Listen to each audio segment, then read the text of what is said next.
Returning to everybody's favorite subject, advertising. I would bet the last time there was actually fun looking at advertising was when talented illustrators were contributing to it. This spectacular painting by Dean Cornwell, entitled A Desert Beauty, alludes to Cleopatra and doesn't even look like advertising, well, until the advertising stuff, product shot, and copy are added. This print ad appeared in Ladies' Home Journal in 1925. The great illustrators did their homework. This is Cornwell in Egypt doing his research for this assignment. This piece appeared in 1935 and actually looks like an ad for, quote, "There's too much advertising." There must be 100 billboards illustrated in what appears to be Times Square. This is a study by the instantly recognizable J.C. Leyendecker for Caro corn syrup, with the loving care and approval of Grandma and the essential, adorable little boy. Creative, bold simplicity can work best. This poster for Bull Durham smoking tobacco may not entertain, but it should register the product in the viewer's mind. Here we see an image that does entertain, even without any product copy.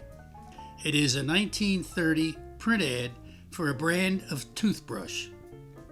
The illustrator's intent could never be as delightful using photography. The painted image is much more appealing to the viewer. We have frequently seen just the visual element of an ad without any text or product and found it totally unrelated to the advertiser. Here is a very graphic image of P.T. Barnum with visual references to his circus, but sponsored by John Hancock Mutual Life Insurance Company. What is the connection? I don't see it, other than circus life can be dangerous, but still, John Hancock will sell you a policy. Searching for an adjective to describe this, I haven't found one. This is supposed to relate to Alice in Wonderland, and advertised by Pfizer Pharmaceuticals in 1934 to depict vertigo, symbolized by Alice falling into a dark hole. You now know as much as I do. Perhaps bad judgment in an art director's instructions to the illustrator is forgivable, but bad taste, even offensive, is not. The illustrator, Saul Tepper, is highly regarded, and this powerful image is well painted and could be a scene from a Russian novel about the grueling hardships of survival. Well, it's not. The description reads, "Hitch 4 widows to a plow in the dead of night. Lysol Division of Sterling Drug Company, 1931. Here's 2 separate print ads by the same illustrator. Beautifully done, but the one on the left appeared in 1929 for Procter & Gamble brand of soap. The one on the right appeared in 1934 for Colgate-Palmolive brand of soap. Neither appear particularly effective and certainly would not contribute to building long-term equity in the respective products. During the war years, there was a lot of advertising with a military theme as the backdrop. This is an illustration for General Motors, executed by New Canaan resident Walter Dubois Richards, picturing an attack by Navy Hellcats on a Japanese carrier. This second illustration appeared in Saturday Evening Post in 1943 with a clever title, Where the Buffaloes Roam. However, unless the viewer knew the carrier aircraft was a Brewster Buffalo, the irony would escape him. This is one in a series of war bond posters Dean Cornwell did for Fisher Body, which appeared in 1944. Cornwell's preparatory drawing skills were so remarkable, it's interesting to see one, this also for Fisher Body. We've seen several examples of illustrators' work. Always remember, they get their briefings from the client and the art director. Here is where bad ideas start. The illustrator is bound to carry them out. Literature, as we've seen, was a major user of illustration art. It was often for dramas like Somerset Maugham's story of tropical climate, bizarre behavior, and a bitter indictment of intolerance. John Steinbeck's early and first major critical acclaim was Tortilla Flats, published in 1953. The illustration definitely reflects a group of errant friends enjoying life and wine in the days after World War II. Adventure stories always fill the popular magazines, and among them, swashbuckling tales of pirates like Captain Blood, published in American Magazine. The mainstay of adventure literature was the steady stream of The Adventures of Sherlock Holmes, as seen in this illustration for, quote, The Adventures of the Black Baronet, end quote, published in Collier's Magazine in 1953. N.C. Wyeth's credentials as an illustrator for scores of American classic fiction book covers has been established, but he also contributed to fiction appearing in magazines, seen here in A Lady's Home Journal in 1923.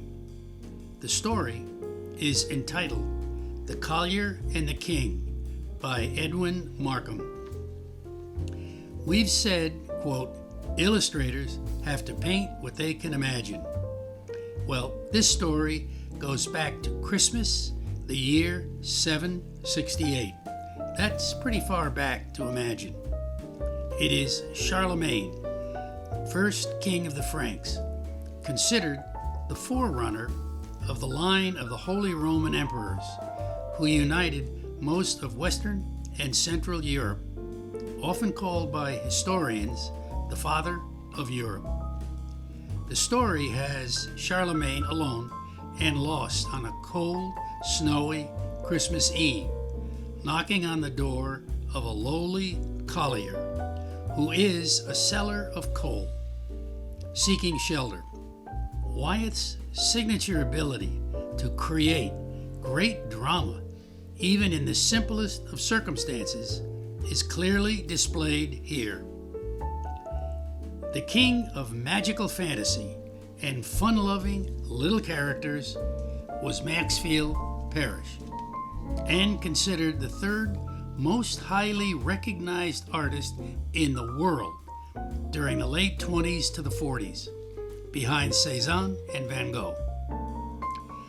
Not known as an illustrator or painter of the West, he was asked to illustrate a fiction entitled Rawhide, published in 1904 in McClure's Magazine. Parrish has captured the heat and the glaring sun. The passage he's pictured reads, quote, He sat on his horse in the hot sun, his chin in his hand, his elbow on the pommel, watching it all with grave, unflinching eyes. End quote. As an aside, but kind of juicy, Parrish's mistress and model for almost 50 years faithfully stood by him. When his wife passed away, Parrish, at age 90, refused to marry her. In retaliation, she left him and married one of his friends. Upon hearing this, his shock was so great, his hand froze and he never painted again. Perhaps this is America's equivalent of Van Gogh's ear. Go Down Moses by William Faulkner is a series of 7 short stories that weave together a family. The penetrating illustration elegantly communicates the South and plantation living with extraordinary sensitivity and emotion, more deeply than photography could achieve. This masterpiece is one of the finest illustrations we've presented, entitled The Great Steamboat Race. This is the wraparound book cover published by Ballantine Books in 1983. Of course, humor is a factor that requires the illustrator to fully grasp his task and what is required to communicate the author's style of humor. This image appears to have been selected as a slice of the, quote, legend of Sleepy Hollow, and pictures Ichabod Crane clumsily trying to romance a young lady who appears mildly amused by his efforts. This was published in 1906. I couldn't resist sneaking in this Time magazine 1925 interpretation of the sport of skydiving, which needs no words. A special task is children's books, and few can match Dr. Seuss and The Cat in the Hat, published in 1957. The absolutely perfect image has to be achieved to appeal to these early readers. Where the Wild Things Are is fantasy adventure published in 1963, based on Maurice Sendak's wildly imaginative characters. Many valuable lessons for kids are buried throughout the tales. Viewing the enormous breadth of subjects illustrators tackle, we developed a group of categories. One of them was called social, a bit of a catch-all representing genuine social issues of real importance to just socializing, people interacting, gathering together, enjoying each other's company. Few social issues rival Norman Rockwell's penetrating, quote, The Problem We All Live With, depicting the 6-year-old Ruby Bridges entering the William Frantz all-white elementary school in New Orleans on November 14, 1960. This is a photo of the actual event. Rockwell's painting was hung in the White House over 50 years after the event, with President Obama and Ruby Bridges viewing it.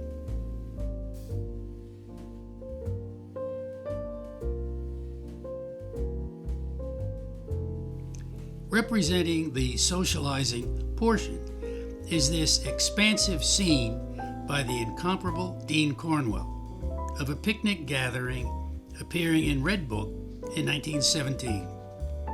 A country auction was a chaotic affair and a wonderful opportunity to gather with neighbors and friends. This activity-filled illustration appeared in Country Gentleman in 1904. This gathering and image of a gospel session in an African American church captures the transformative power of gospel music, appearing in Cosmopolitan magazine in 1932. Look closely at this illustration. The title is New Game, and it is croquet, which may really have been nothing more than an excuse for suitors to meet with their ladies. The equipment for the game is subtly placed, encouraging the viewer to examine the piece more closely. It appears from this title, Ballerina, and the intense posture of the man, now a hint, his doctor's bag is on the chair, that he's treating an injury to the young dancer. However, I would say she doesn't look hurt that bad. This jovial image is the famed Delmonico's restaurant in New York, appearing in Esquire magazine, and the dresses, mustaches, and sideburns probably represent a turn-of-the-century high society gathering. The title, Exodus from Theater, appears misleading. Without the story text, my guess it's a mass scrambling from a frightening event that has the audience hurrying to escape something which could be anything from a fire to King Kong. This remarkably prophetic image in 1908 issue of Life magazine is more than a century before its time. The opportunity for healthy socializing is lost behind a definitely anti-social device. Here, it's the newspaper. Now, today, it's the iPhone. Change the wardrobe and the handheld device, and it's today.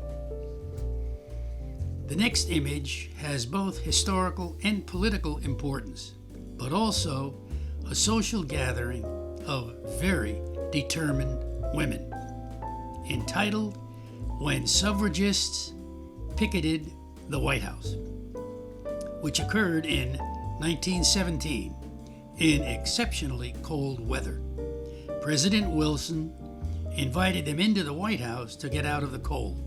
They refused. March 1st, 1961. Executive Order 10924. A major act of legislation with far-reaching social impact.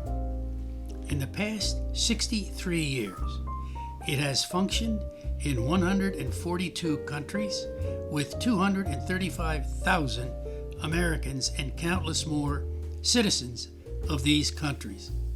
What is it? Whose dream was it? Once again, Norman Rockwell captures the spirit of it. The Peace Corps, one of President Kennedy's major pieces of legislation. Its expressed purpose was to provide voluntary service for young Americans to help improve infrastructure, health care, education, and other aspects of society in developing countries. This is a photograph of the first volunteers gathering for their departure to their assigned countries. Today it serves in 62 countries. When COVID impacted the world, all Peace Corps members were brought back to America. A reduced number of volunteers returned to their countries in 2022. And the Corps' objective is to recruit 5,000 new volunteers.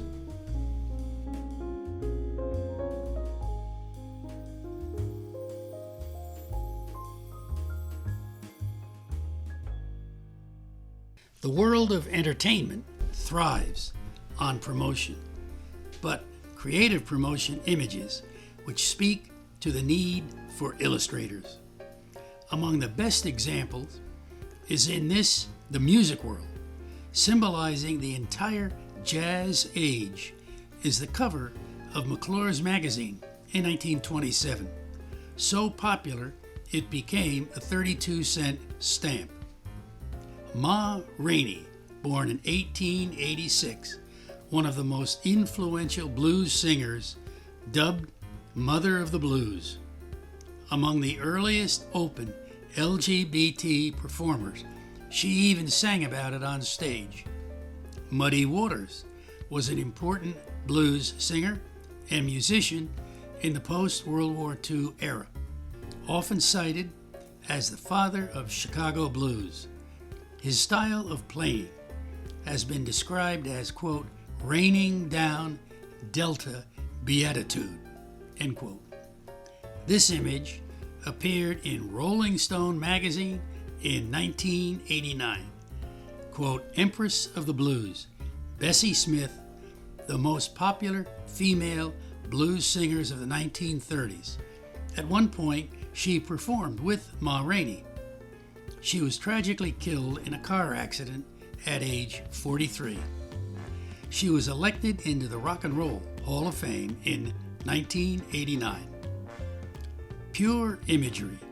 This cover is Freddie Mercury, lead singer for Queen, who died of AIDS complications in 1991, but was brought back to life briefly with the film Bohemian Rhapsody. Known worldwide, this logo for the Rolling Stones was developed by a young British illustrator who worked a couple days on it and was paid £50 back in 1971. That was a princely sum for a trademark as well known around the world as Coca-Cola. Who says art is fair? We've shown many performer images in the music world, but here's one that captures the heat, the excitement for the listener, entitled Jazz Hits Chicago, published in 1958. The opposite extreme, this is brilliant. The coronation scene from the opera Boris Godunov, representing the turmoil as the usurper Tsar prepares to assume imperial rank. Magazine cover, recognizable face, entertainer. Gary Cooper can fit almost anywhere. This beloved Norman Rockwell cover on Saturday Evening Post 1930 depicts Cooper receiving makeup for his role in The Texan. Equally recognizable to filmgoers of the last half century is Harrison Ford, whose films have grossed $9.3 billion worldwide. Now, that's an icon. Recognized worldwide, both James Bond and Sean Connery. This is the second in the Bond franchise, released in 1964 and written by Ian Fleming. It's been characterized as the only movie that's flawless. There is at least a dozen poster designs representing this film. The advantage of original illustration over photographic effects, usually clips from within the movie itself, is obvious. Multiple characters and representations of key scenes within the film are only able in the hands of a trained illustrator. The entertainment world is often inexplicable. This is a photograph of Marilyn Monroe on Look magazine in 1953. Her magnetism is undeniable. She was a successful actress, pop icon, and sex symbol of the 1950s and early 60s. Her 3 marriages were failures. Her affairs were national news, and she died at 36 years old. Her glamour encouraged an illustrator to paint the Look cover. Compare the two side by side. A marvelous film appealing to all ages was The Wizard of Oz, released in 1939. There's been scores of illustrations about the film's many characters. This is a unique approach to representing this iconic film. It is an interesting perspective on the story. The origin of Porgy and Bess, now an English language opera, go back to a 1925 novel and many adaptations since then. This image is for a record cover for RCA, presenting the whole music track. This is a classic and worth studying, entitled Culture Comes to Silver City. You can see a distraught performer attempting her act on stage, while the audience of cowboys and even an Indian in full headdress are brawling, throwing stuff, falling out of their chairs. It's a complete free-for-all, while the orchestra members in the pit are ducking for cover. I am sure the story it captures is absolutely hilarious. Returning for one more look at illustrators' work on the covers of popular magazines of the day, Saturday Evening Post again appears with this clever scene in church where the portly gentleman snoozing while the somewhat supercilious young man holding a collection pole in front of him. The young lady, hopefully his daughter, this is in church, is anxiously trying to shake him awake. In need of no explanation is this 1979 National Lampoon cover and a rocky start to a marriage. Note, above the magazine name, the apparent theme of this issue is heterosexuality. This Saturday Evening Post pictures a boy and his deeply concerned dog. Is he crying? Sleeping? No. Smoking tobacco pipe, lying on the ground, suggests he tried to be a grown-up man and now he's a throwing-up boy. The best way to learn a lesson. Entitled His Majesty, the figure is a janitor who appears, as the title suggests, to be king of his very small domain. But, as a tenant, when you need him, you better treat him like a king. Humor that makes you think was often a trademark of New Yorker. The editor of this magazine commented, after years with New Yorker, this was his favorite cover of all. It begs for the viewer to think. The seated artist just lost his subject, sailing out to sea. One of the Western artists with a long-term relationship with Saturday Evening Post was Harold von Schmidt. He frequently illustrated stories appearing in the magazine, like this work entitled Big Hunt, about white Comancheros selling guns to the Indians. The figure on the left is doing exactly that. Occasionally, an image appears with an inexplicable quality that doesn't disappear from public view. This stylized image of a seated young woman by Edward Penfield has appeared several times since it was first published in 1908 as a poster for Harper Brothers. America's involvement in World War II fostered all sorts of illustrators' images. Before our actual participation, there were mocking images of German behavior in their beer gardens, from monocled officers to overweight figures in Lederhosen. This appeared in New Yorker in 1941. The reality was being reported in London during the Blitz. This dramatic image pictures a wedding ceremony being broken up by a bombing raid, the bride being consoled and the civilian volunteer shaking his fist defiantly at the bombers overhead. This is a remarkable image by Ben Shahn, a leading social realist artist, vehemently anti-Nazi. Joined the graphic department of the Office of War Information to produce posters like this, warning the American people against Nazi atrocities. Other recognized artists, like Reginald Marsh, whom we've already looked at, would inject war messages into his work. The Union Square subway station shows the newspaper being read by the second figure, announcing an effort to blow up Adolf Hitler.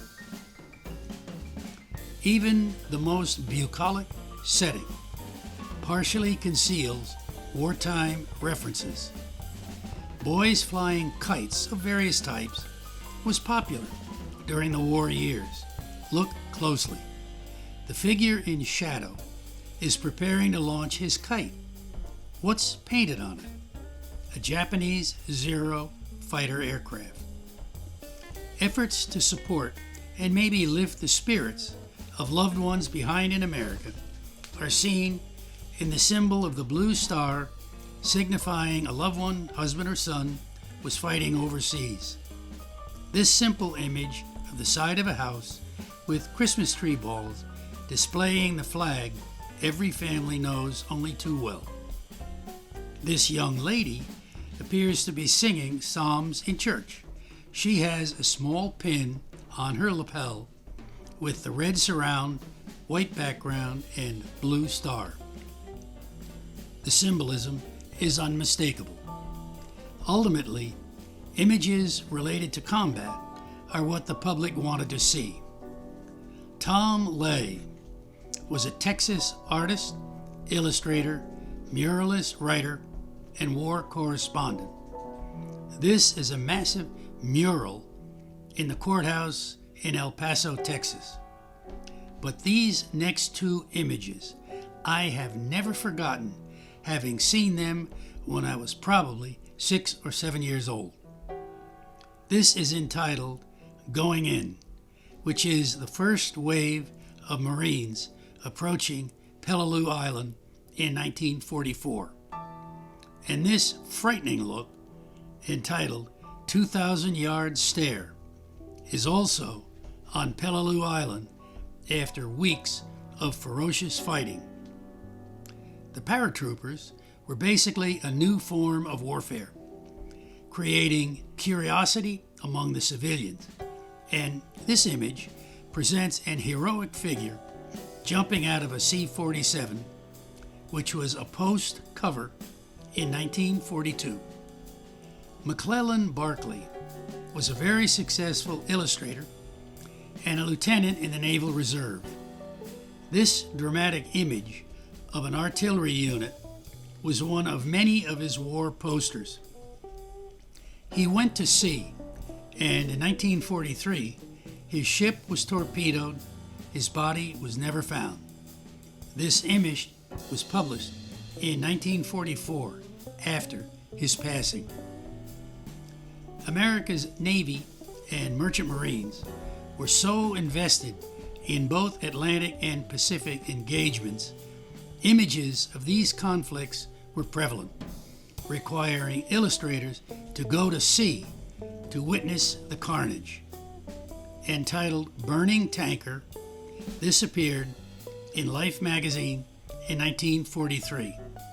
The same illustrator, Anton Otto Fischer, who specialized in nautical scenes, executed this lifeboat rescue image as well. I would guess this suspenseful image, entitled Assignment Brittany, in Saturday Evening Post, is for a fictional short story of daring exploits. There are 3 figures crouched down in the foreground. At the war's end, there were the Nuremberg War Crimes Trial, which lasted roughly a year.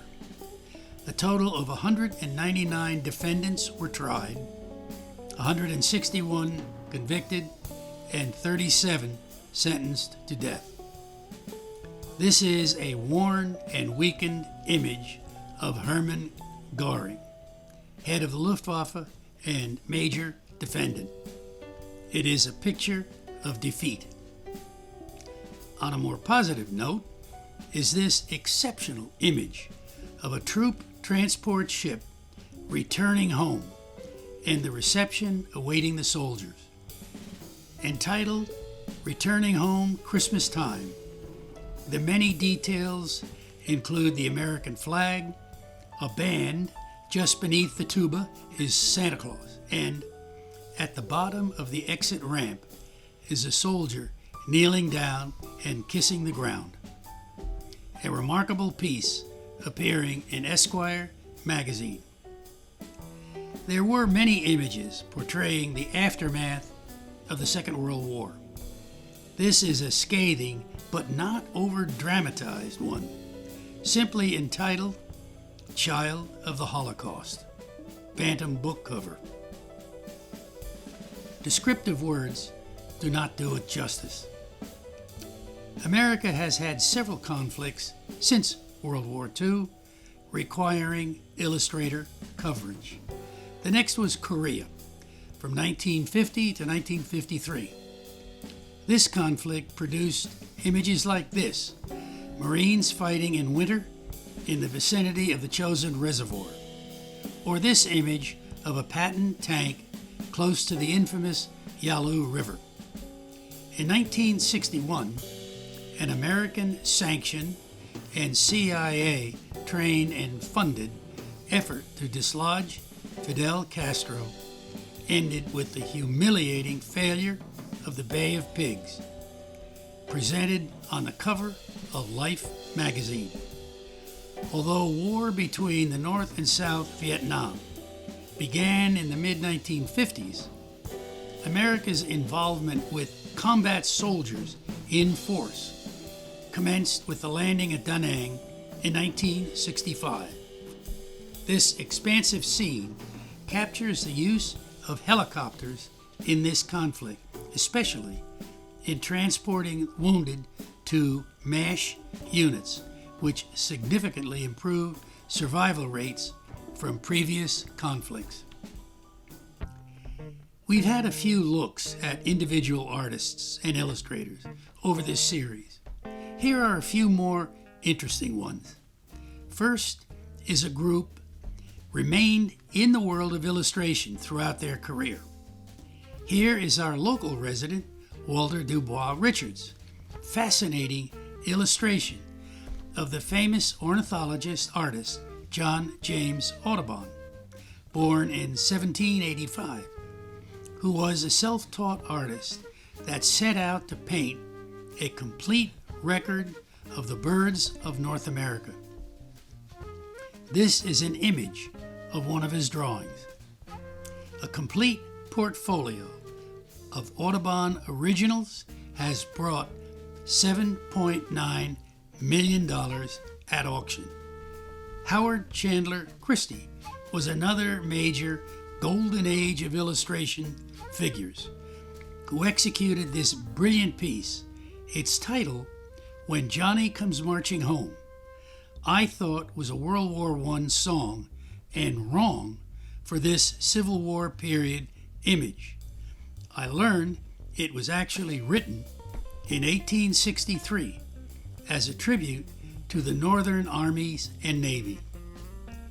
George Hand Wright was a resident of Westport Community of Illustrators who executed Tales of Barnegat for Scribner's in 1906.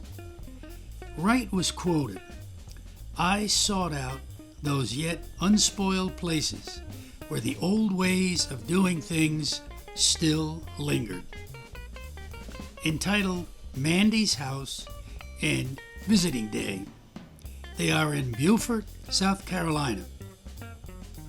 Conan, King Kong, Death Dealer, Lord of the Rings, Princess of Mars, and so many more. Known as the godfather of fantasy art, one of the most renowned illustrators of the 20th century, Frank Frazetta. Unlike other illustrators, he began keeping his major oils. Very few have ever found their way to the auction market. With this exception, Dark Kingdom brought $6 million at auction. The Frazetta family manages a museum of all his work, seen here. Among lovers of fantasy art, Frank Frazetta is at the top of their list. Here's a look at a number of well-recognized artists who started with significant illustration background and then transitioned into fine art. This is an example of Everett Shin's illustration work while he worked as a reporter artist for the Philadelphia Press. A number of other young illustrators, including John Sloan of McSorley's Bar fame, were there as well. They all migrated to New York around 1905 and became referred to as the Ashcan School. Shin was the youngest of the group, extremely talented, precocious, and preferred uptown living and the theater life, as seen in this piece entitled Dancing Under the Lights, 1930. His pastel work of theater life and subject earned him the title the American Degas. Cincinnati-born Robert Blum grew up with several friends who became major artists. Edward Potthast, the painter of brilliant beach scenes, was one that we've seen already. Blum's illustration work, like this example, took him to Japan in 1890 as one of the earliest artists to visit the country. This street scene appeared in Scribner's. As he transitioned to a fine artist, he produced his Japanese masterpiece entitled, quote, Itinerant Candy Vendor, 1893, now in the Metropolitan Museum. Blum's other favorite place to paint was Italy. This piece was painted in Venice and given to Fioria, May 11, 1890. I've been told she was his mistress. Willard Metcalf is a major New England impressionist who started out as illustrator, like this work entitled Her Dying Words, appeared in Scribner's in 1893. But his transition to an impressionist easel painter, like this classic example entitled Young Birches, Old Lime, was not easy or fast.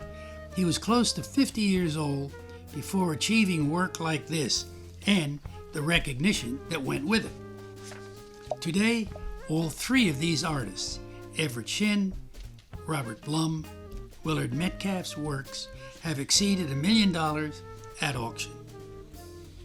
Irving Kaus was a classically trained artist. After years working in Europe, he tired of it and sought, quote, a uniquely American look.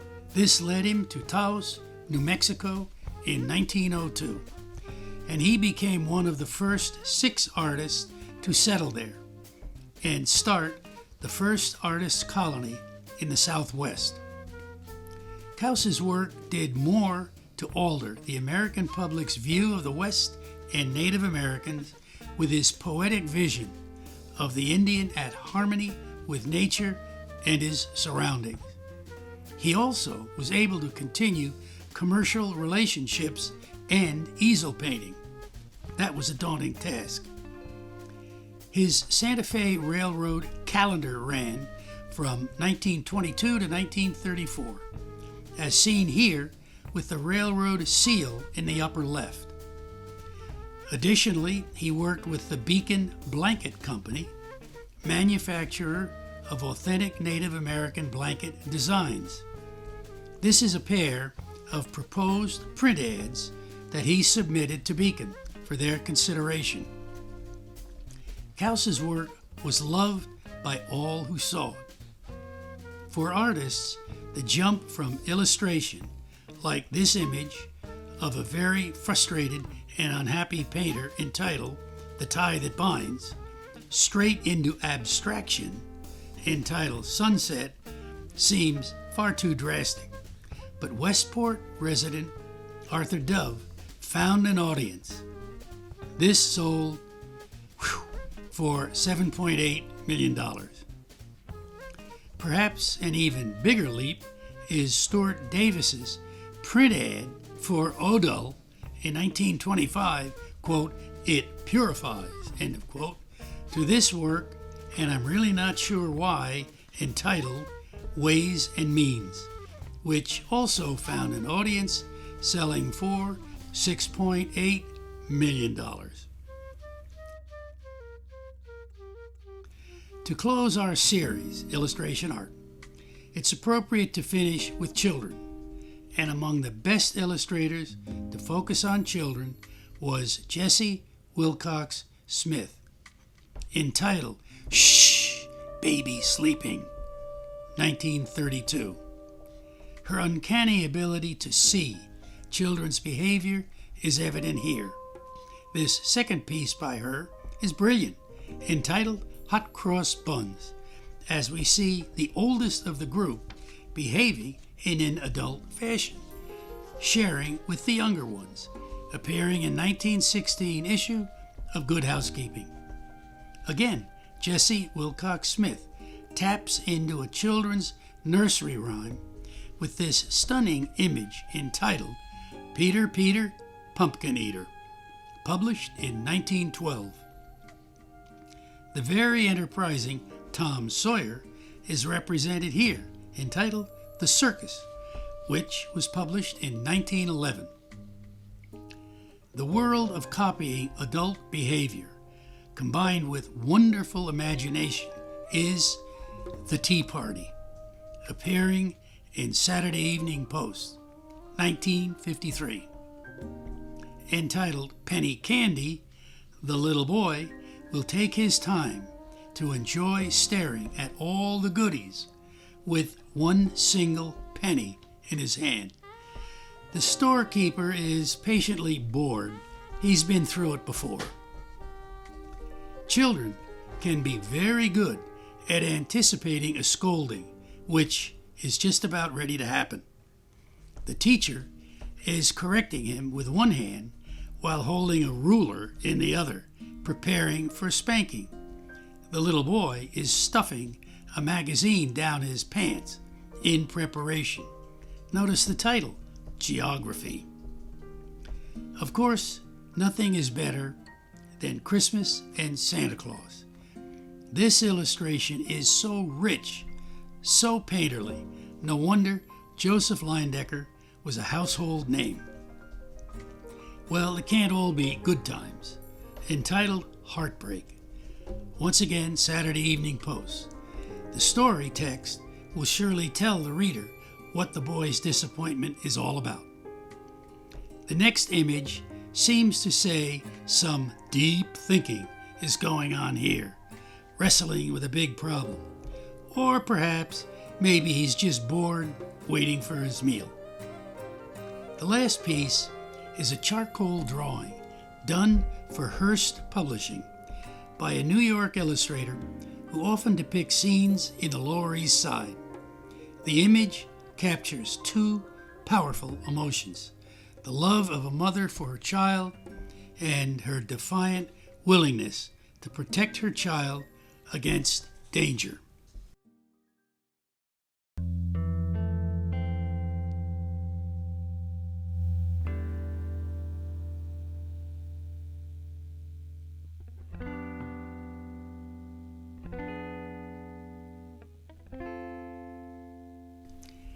Over the past 5 weeks, we've been looking at us. It took time realizing that the cumulative impact of more than 600 images is all about us. We are generally not particularly well organized and disciplined. We are kind of random, even with our attempt at creating 15 separate categories. They still blend and overlap. That's what has made this, I believe it's fair to say, a unique project. So much fun. We hope you enjoyed it.